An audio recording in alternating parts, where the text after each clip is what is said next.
كنتم خير أمة أخرجت للناس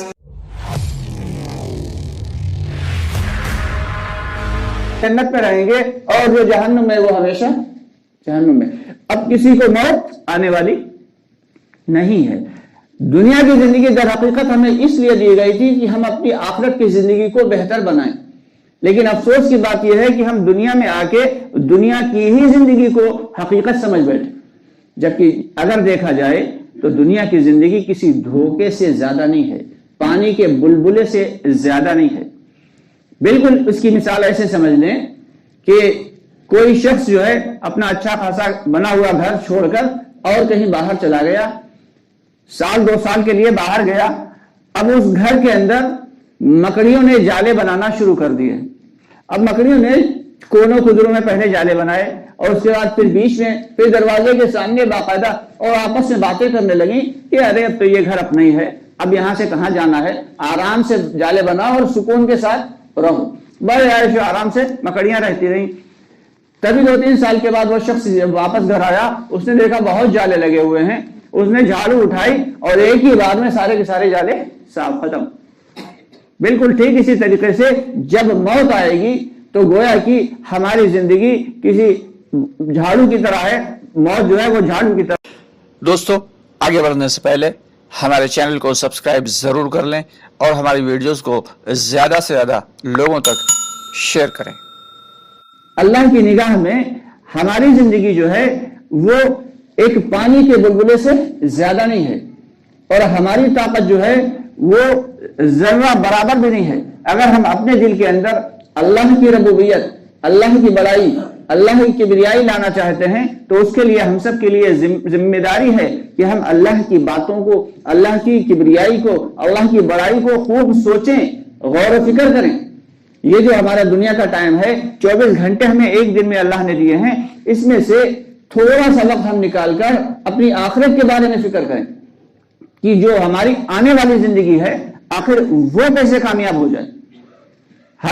ہمیں دھوکہ یہ لگا ہے کہ ہم نے اگر 4-6 پلاٹ خرید لیے یا گھر بنگلہ بنا لیا یا 2-4 گاڑی لے لی تو بس ہم کامیاب ہو گئے، جبکہ فقد فاز فوزا عظیما. اللہ تعالیٰ نے کہا بہترین کامیابی کون سی ہے، کون سی کامیابی، بڑی کامیابی جس کو اللہ نے کہا ہے وہ آخرت میں جو لوگ کامیاب ہو جائیں گے وہ کامیابی اصل کامیابی ہے. دنیا کی کامیابی ایک دن ختم ہو جانے والی ہے، لیکن جو شخص آخرت میں جس کے داہنے ہاتھ میں نامہ اعمال دے دیا گیا وہ در حقیقت کامیاب ہے. تو وہ کامیابی صرف اور صرف ایمان کی بنیاد پہ ملے گی.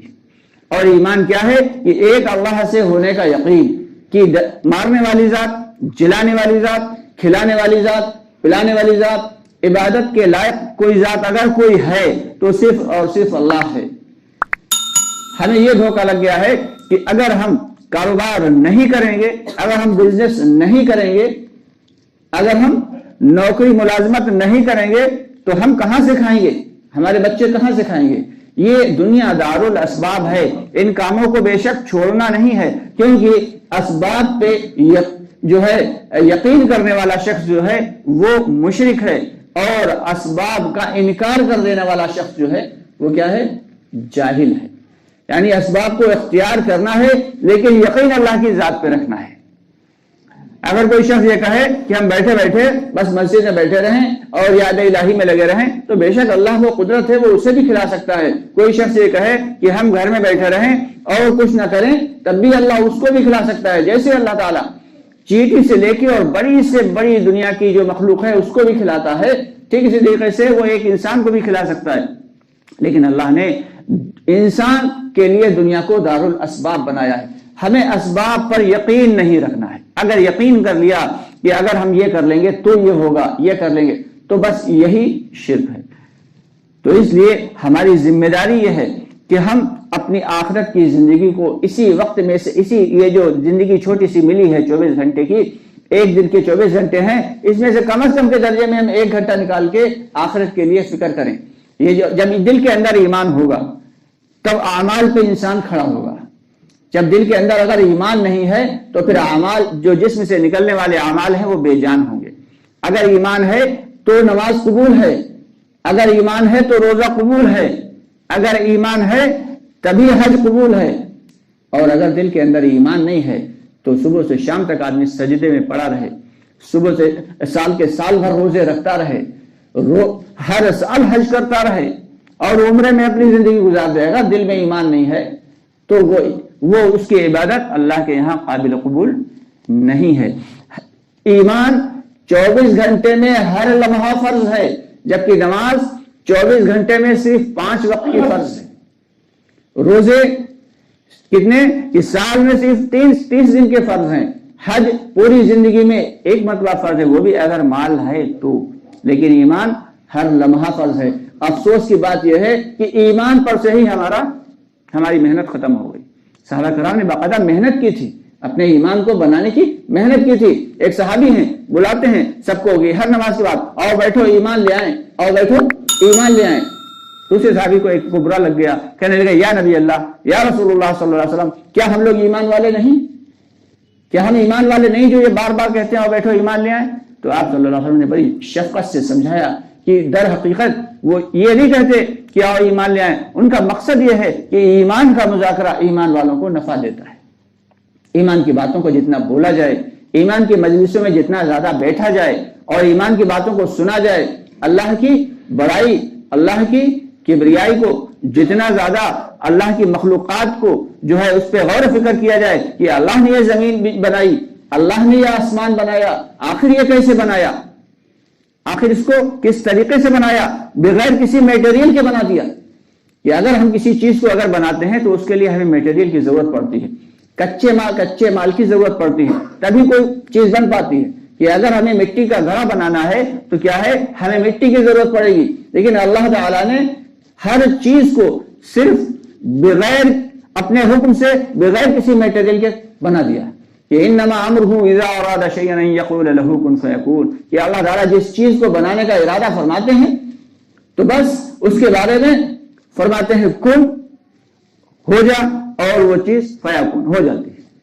تو اللہ کے لیے کوئی بھی چیز مشکل نہیں۔ تو جب اللہ ایسی قدرت والے ہیں تو حق ہے اللہ کا کہ ہم پہ ذمہ داری ہے کہ ہم اللہ کی بڑائی کو سمجھیں، اللہ کی کبریائی کو سمجھیں، اللہ کی طاقت کو محسوس کریں کہ یہ جو دنیا پورا نظام چل رہا ہے یہ ایسے نہیں چل رہا ہے، یہ پوری دنیا جو خود بخود اپنے آپ سے نہیں چل رہی ہے، سورج کسی کے چاہنے سے نہیں نکل رہا ہے یا خود سے نہیں نکل رہا ہے، بلکہ اللہ کے حکم سے نکل رہا ہے۔ جتنا ہم مخلوقات میں غور و فکر کرتے چلے جائیں گے، اللہ تعالیٰ ہمارے دل میں اپنی بڑائی، اپنی کبریائی اتارتے چلے جائیں گے۔